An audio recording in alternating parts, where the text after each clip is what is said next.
First story. Binyam Mohamed was an Ethiopian man living in London when his nightmare began in 2002. While traveling in Pakistan, he was arrested and accused of having links to terrorism. What followed was 7 years of systematic torture across multiple countries. He was first held in Pakistan, where interrogators beat him, deprived him of sleep, and hung him from leather straps. Then he was rendered to Morocco as part of the CIA's extraordinary rendition program. There, his torture became even more extreme. Guards used a scalpel to make cuts all over his body, including his chest and genitals. They poured hot, stinging liquid into the open wounds. He was beaten with cables and denied sleep for days at a time. After 18 months in Morocco, he was moved to the dark prison in Afghanistan, where he was kept in complete darkness and blasted with loud music 24 hours a day. Finally, he ended up at Guantanamo Bay, where he remained for 4 more years. In 2010, Mohamed was finally released without ever being charged with a crime. British courts later found that UK intelligence agencies had been complicit in his torture. He received compensation, but the physical and psychological damage was permanent. To this day, he suffers from severe PTSD, depression, and nightmares about what was done to him. Second story. Maher Arar was a Syrian-born Canadian engineer returning home from a family vacation in 2002 when U.S. officials detained him during a layover at JFK Airport in New York.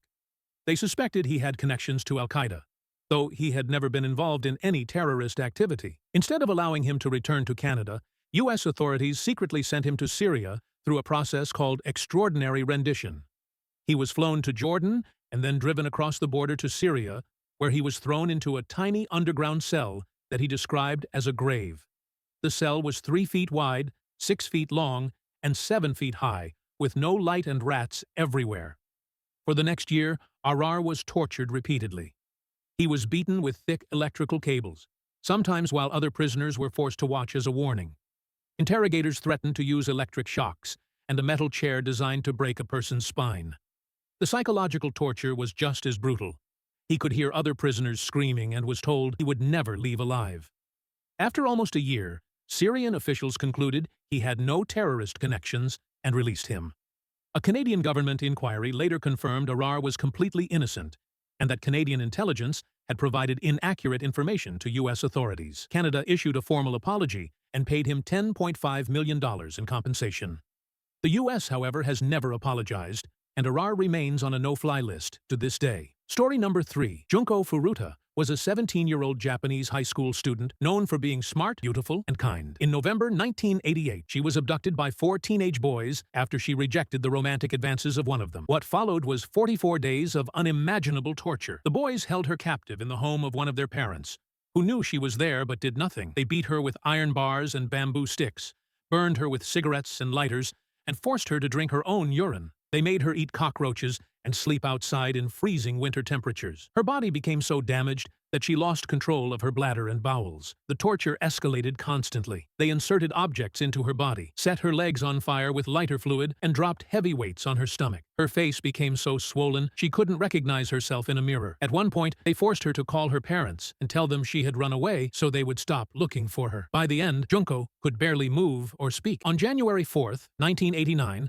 after losing a game of mahjong to her, the boys beat her one final time with iron bars. She died from her injuries shortly after. They placed her body in a drum, filled it with concrete, and dumped it in a vacant lot. When the case was finally uncovered, the perpetrators were tried as juveniles because of their age. The longest sentence was just 20 years. Most were released after serving only 7 to 8 years. Some reoffended after their release. Junko's parents fought for justice, but the light sentences and the protection of the killers' identities under juvenile law left them devastated. To this day, her case remains one of the most horrific crimes in Japanese history. Sylvia Likens was a 16-year-old girl from Indiana whose parents left her and her sister Jenny in the care of Gertrude Banaszewski in 1965 while they traveled with a carnival.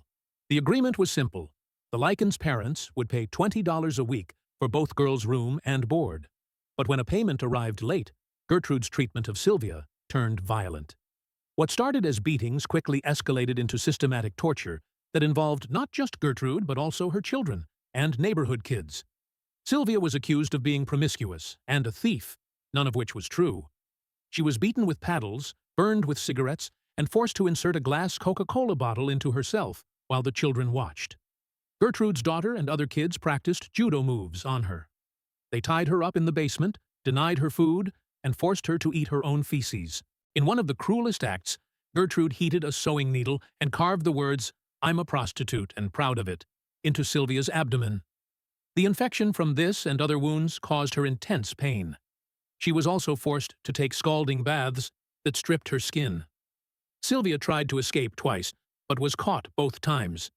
She was too weak and malnourished to run.